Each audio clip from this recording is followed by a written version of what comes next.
Les bâtons de Genaille mis au point vers 1885 sont similaires aux bâtons de Neper.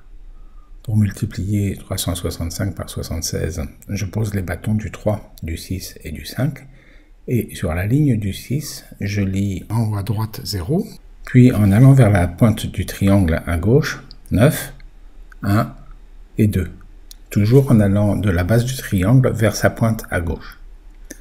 Ensuite, pour multiplier par cette dizaine, je décale l'écriture du résultat, et sur la ligne du 7, je lis 5, 5, 5, 2, et j'additionne, ce qui fait 27 740.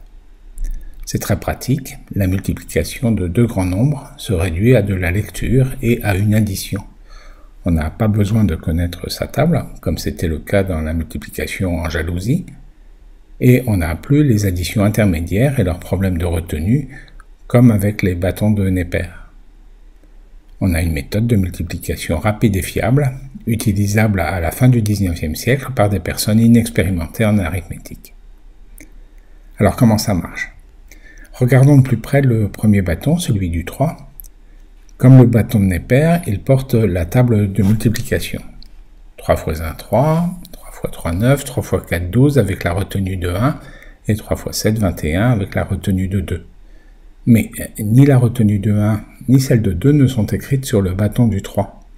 C'est la pointe du triangle qui est décalée d'un cran ou de deux crans vers le bas, et c'est sur le bâton suivant que la retenue est ajoutée. 1 pour 3 x 4 et 2 pour 3 x 7. Alors, ajoutons maintenant le bâton du 6 pour multiplier 36 par 6. Je commence en haut à droite de la ligne du 6. Je lis 6, qui correspond aux unités de 6 x 6, 36, avec une retenue de 3.